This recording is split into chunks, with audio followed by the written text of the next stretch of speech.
আপনারা জানেন যে কোনো ঘোষণাপত্র, বিশ্বের যে কোনো গণ অভ্যুত্থান হয়েছে, বিপ্লব হয়েছে, তাদের ঘোষণাপত্রটা খুবই প্রিসাইজ হয়, প্রত্যেকটা শব্দের ভিন্ন ভিন্ন সিগনিফিকেন্স থাকে। আমরা দেখবো, আমরা একদম দাগিয়ে দাগিয়ে পড়ে বোঝবার চেষ্টা করবো। আমরা প্রত্যাশা করছি, সরকার আমাদেরকে বারবার আশ্বস্ত করেছে যে সকল মানুষের প্রতিনিধিত্ব করতে পারে এমন একটা ঘোষণাপত্র হবে। আমরাও বলছি না যে এটা এই মানুষকে বেশি স্বীকৃতি দিতে হবে, কাউকে দরকার নাই। যে নতুন বাংলাদেশ বিনির্মাণের আকাঙ্ক্ষা, ওই আকাঙ্ক্ষার বীজটা থাকলেই হলো, এটাই আমরা চাই। আমরা যেহেতু এখন পর্যন্ত টেক্সটটা দেখি নাই, সুতরাং এই মুহূর্তে তো রিয়াকশন দেওয়া কঠিন, বাট আমরা যেটা বুঝতে পারছি সেটা হলো ঘোষণাপত্র যেটা সাংবিধানিক স্বীকৃতি সহ হয়, এবং সেই ঘোষণাপত্রটা যদি বাংলাদেশের 18 কোটি মানুষের কণ্ঠস্বরের প্রতিনিধিত্ব করতে পারে, তাদের কণ্ঠস্বরের প্রতিধ্বনি হয়, তাহলে এটা হবে আগামী 100-200 বছরের বাংলাদেশের শ্রেষ্ঠ অর্জন।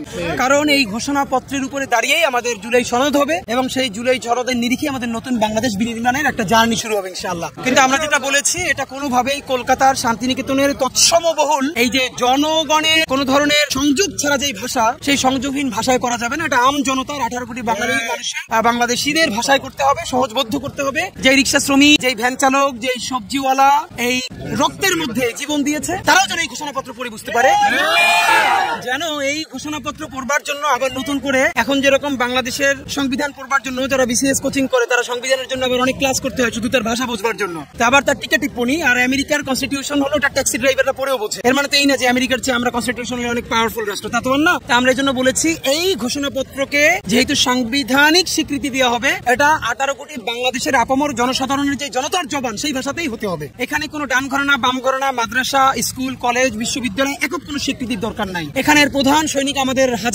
আমাদের প্রায় 2000 শহীদ, আমাদের অগণিত আহত, এবং সকল বাংলাদেশের মানুষ একটা ইনসাফের ঘোষণাপত্র করতে হবে। সুতরাং এটা যেন কোনো ব্যক্তি, কোনো দলের প্রতিনিধিত্ব না করে, সমগ্র বাংলাদেশের প্রতিনিধিত্ব করতে পারে, এটাই আমাদের প্রত্যাশা। যদি এমন হয়, এই ঘোষণাপত্র আমরা বুকে জড়াই ইনশাআল্লাহ নতুন বাংলাদেশ বিনির্মাণের স্বপ্ন দেখবো। আর যদি দেখি সেটা 71-এর কোনো বাকশালী মুজিববাদী সংবিধানের মতোই আর একটা কিছু হয়েছে, তাহলে আমরা জনতাকে সাথে নিয়ে প্রতিরোধ করে চলবো।